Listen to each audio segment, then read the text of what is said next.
The first body appeared in August 1993, half buried beneath a cluster of pines near Allentown.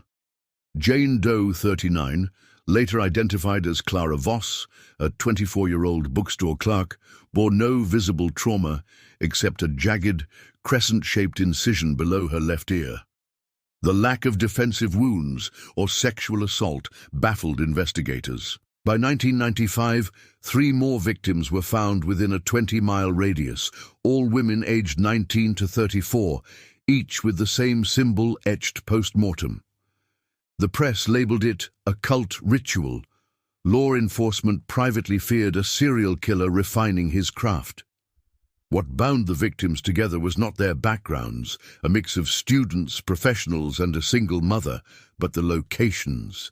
Each was discovered within sight of a decaying roadside landmark, a shuttered diner, a collapsed barn, a rusted water tower. The killer had chosen stages of abandonment, places already haunted by time.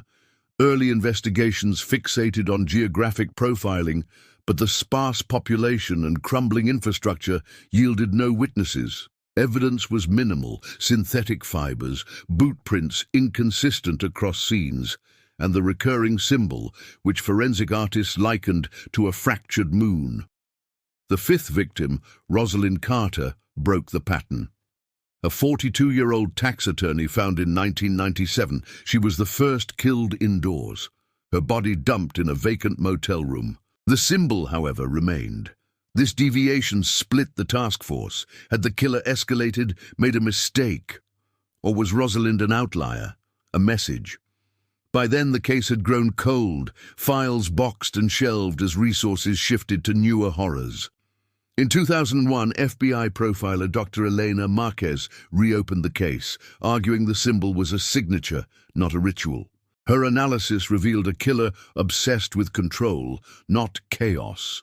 The absence of violence beyond the incisions suggested a need for precision, even delicacy.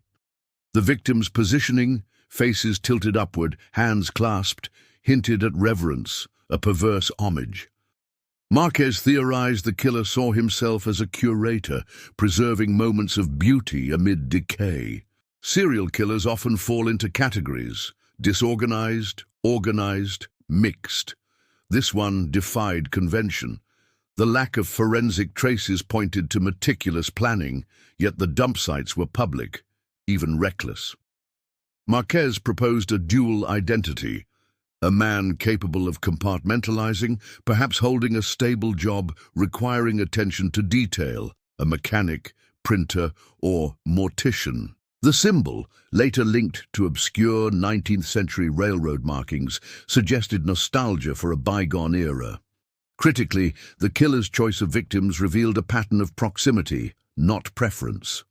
All lived within walking distance of bus stops or train stations, implying surveillance without direct contact. He wasn't hunting, he was harvesting, selecting those already transient, their absences slow to raise alarms. This detachment, Marquez argued, made him far deadlier, a ghost in plain sight.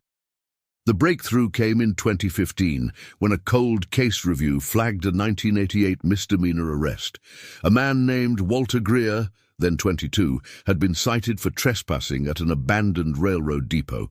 Officers noted sketches in his car, detailed drawings of local landmarks, including the diner and water tower from the dump sites.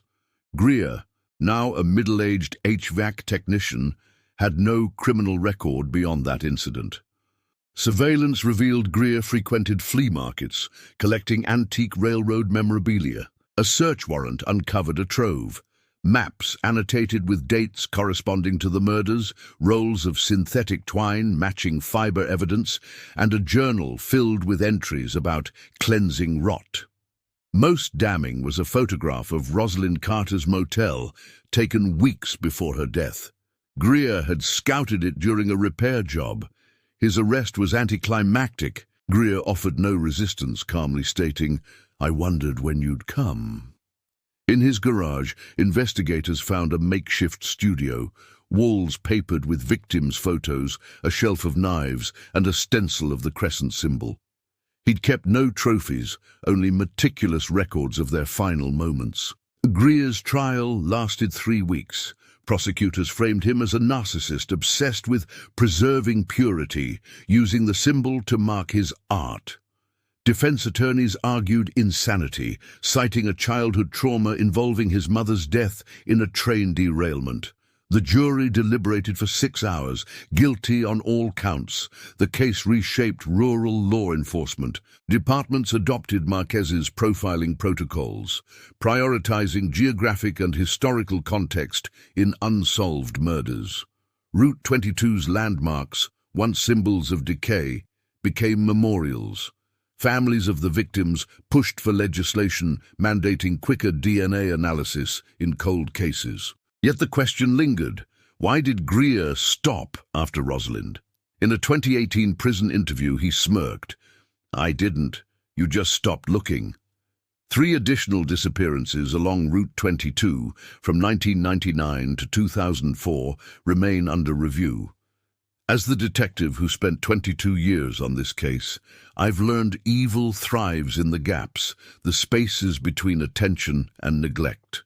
Greer wasn't a mastermind. He was patient. Profiling gave us a language for his madness, but it was old-fashioned legwork that caught him. Every killer leaves echoes. Our job is to stop listening for monsters and start hearing the whispers of the ordinary. The shadows along Route 22 haven't faded, they've just learned new shapes.